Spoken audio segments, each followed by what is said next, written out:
Welcome back to TUG Talk.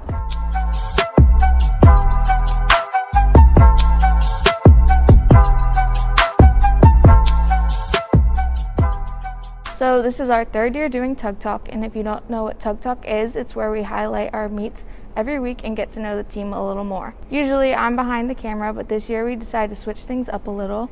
My name is Jackie Turpak. I will be your host. I am a junior on the team. The past 2 years I spent competing, but this year my role has switched a little bit, and I'm a student assistant coach, and I'll be doing TUG Talks every week with you. First, let's talk about how preseason went this year. We have a big freshman class coming in. We had to make a lot of adjustments with COVID restrictions, and it was a very abnormal preseason. But what was your overall thought of preseason?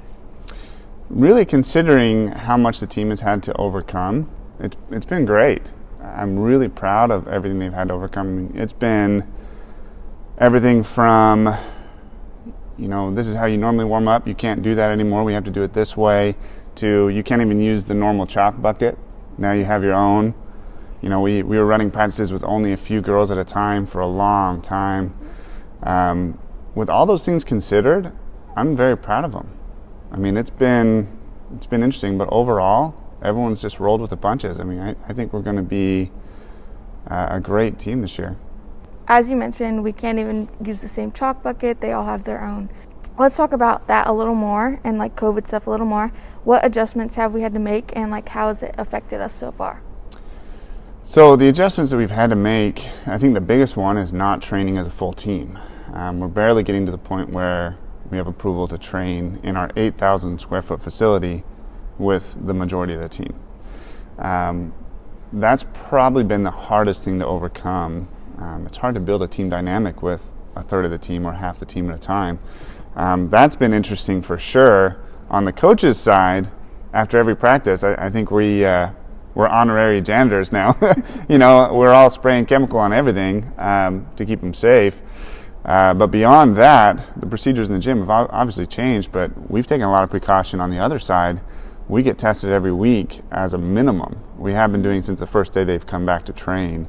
That's going to increase a little bit depending on if you live on campus or off campus going into season, and depending on where we're competing. So I'm really proud of what the university's done. I'm proud of what the department's done. I'm proud of the athletes, because this has not been easy. But with the testing procedures and everything that we're doing, I'm very comfortable, very confident, and that confidence, the team has it now too. They know that we're doing everything we can, and they're taking the precautions that they can as well. So with that being said, it's been a long 3 months of adjusting, but right before Christmas, we had our cherry and white intrasquad. And how do you think that went? Honestly, I think it went really well. Were we ready yet? Probably not compared to other years, but I tested the team's resilience. I said, hey, we're going live. This is going on Instagram, which is pretty crazy considering how many routines we've done.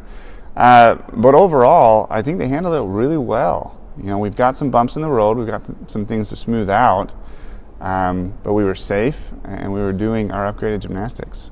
So last question for today, what should Temple fans and the gymnastics world expect from us this season? Well, the goals are high. We're moving into the Eagle, and we plan to be competitive. We're not chalking this year up as a participation trophy year. We're here to compete. We're training to compete. I think we have the right mentality, and I think we have the right athletes. Just keep a close eye on us, because it's going to be a lot of fun. Yeah. Well, thank you, Josh, for joining me today, and we hope you guys are as excited for season as we are, and we'll see you at our first meet January 16th versus Eastern Michigan, UNH, and Towson. And make sure to follow our social media on Twitter, Facebook, and Instagram to see where you can watch.